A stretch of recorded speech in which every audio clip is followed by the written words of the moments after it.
ভদ্রলোকের খেলা ক্রিকেটে সবচেয়ে ভদ্র দলটার নাম নিউজিল্যান্ড। রস টেলর, ব্র্যান্ডন ম্যাককালাম থেকে কেইন উইলিয়ামসন।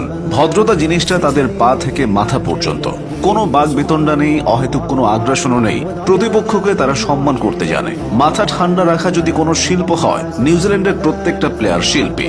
নিউজিল্যান্ড এমন একটা দল যারা অন্যের দুঃখেও ব্যথিত হয়। 2014 সালে অস্ট্রেলিয়ার ব্যাটসম্যান ফিল হিউজ হঠাৎ প্রাণ হারায়। এর একদিন পর নিউজিল্যান্ড আর পাকিস্তানের মধ্যে টেস্ট ম্যাচ শুরু হয়। হিউজ যেহেতু বাউন্সারে প্রাণ হারিয়েছিল, ওই ম্যাচে নিউজিল্যান্ডের কোনো বোলার একটা বাউন্সারও ছোড়েনি। শুধু তাই না, নিউজিল্যান্ডের প্রত্যেকটা প্লেয়ার তাদের জার্সির পেছনে PH লিখে নেমেছিল। পি অর্থ ফিল এবং H অর্থ হিউজেস।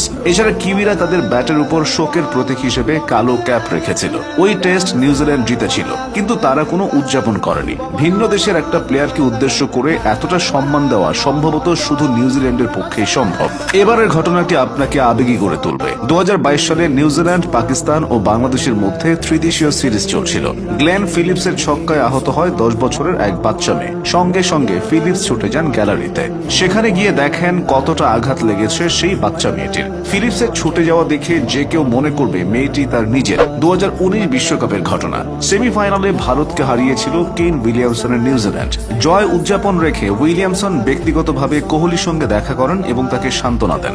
একই বিশ্বকাপে আরেকটি ঘটনা। ওয়েস্ট ইন্ডিজ ও কিউইদের মধ্যে ম্যাচটি প্রায় জিতিয়ে দিচ্ছিলেন কার্লোস ব্র্যাথওয়েট। শেষের দিকে ছক্কা হাঁকাতে গিয়ে বাউন্ডারি লাইনে ক্যাচ দিলে তার সব চেষ্টা ব্যর্থ হয়ে যায়। ভেঙে পড়েন ব্র্যাথওয়েট। হতাশায় তিনি মাঠেই বসে পড়েন। সে সময় জয়ের উল্লাস বাদ দিয়ে তার কাছে ছুটে যায় কিউই প্লেয়াররা। সবাই মিলে ব্র্যাথওয়েটকে সান্ত্বনা দেয়। কয়টা দল এমন উদাহরণ তৈরি করতে পারে? ওই বিশ্বকাপের ফাইনালে নিউজিল্যান্ড বিতর্কিতভাবে হেরেছিল।